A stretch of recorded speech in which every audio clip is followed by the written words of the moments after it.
Hello friends, welcome to co sisters vlogs. ఈరోజు మన ఇంట్లో బెండకాయ రోటి పచ్చడి చేసుకుందాం. బెండకాయతో పచ్చడి ట్రై చేశారా ఎవరైనా? ఒకసారి ట్రై చేయకపోతే ట్రై చేసేయండి.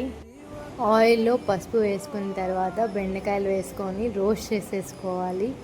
ఇలా పీసెస్ కట్ చేసుకుంటే తొందరగా ఫ్రై అయిపోతాయి బెండకాయలు. మన ఇంట్లో రోజు రోజుకి ఒకటి కొత్త టేస్ట్ కావాలి కదా. మన ఆంధ్ర స్టైల్ బెండకాయ రోటి పచ్చడి చేయండి, ఫింగర్స్ లిక్ చేస్తూ తినేస్తారు. బెండకాయతో పచ్చడి చేద్దామంటే కొంచెం డిఫరెంట్గా అనిపించవచ్చు ఎవరికైనా, కానీ ట్రై చేశాక మీరే చెప్తారు, టేస్ట్ మాత్రం సూపర్గా ఉంటుంది.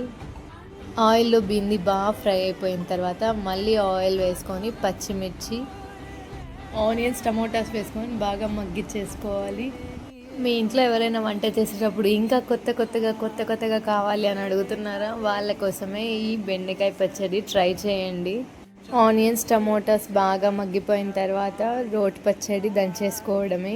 అంతకంటే ముందు మన చింతపండు నానబెట్టుకొని కొంచెం పక్కన పెట్టేసుకోవాలి. దాని తర్వాత రోట్లో వీటన్నిటికంటే ముందు వెల్లుల్లి వేసుకొని దంచుకుంటే ఆరోమా వస్తుంది చూడండి. టేస్ట్ ఇంకా ఎన్హాన్స్ అవుతుంది మన బెండకాయ రోటి పచ్చడికి.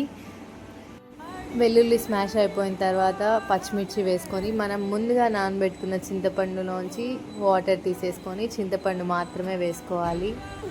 ఇది కూడా బాగా స్మాష్ అయిపోయిన తర్వాత మనం ముందుగా ఫ్రై చేసి పెట్టుకున్న బెండకాయలు వేసుకొని అవి కూడా దంచేసుకోవాలి.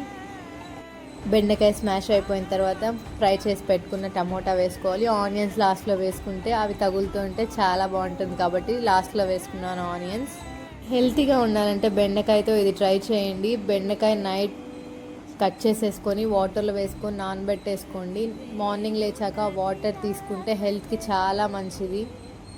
ఇంకా బెండకాయతో పులుసు చేసుకొని ఫ్రై చేసుకొని అందరికీ బోర్ కొట్టేసి ఉంటుంది కదా, అందుకే పచ్చడి ట్రై చేయండి. టేస్ట్ చాలా బాగుంటుంది. అన్నంలోకి, చపాతీలోకి, దేంట్లోకైనా బాగుంటుంది.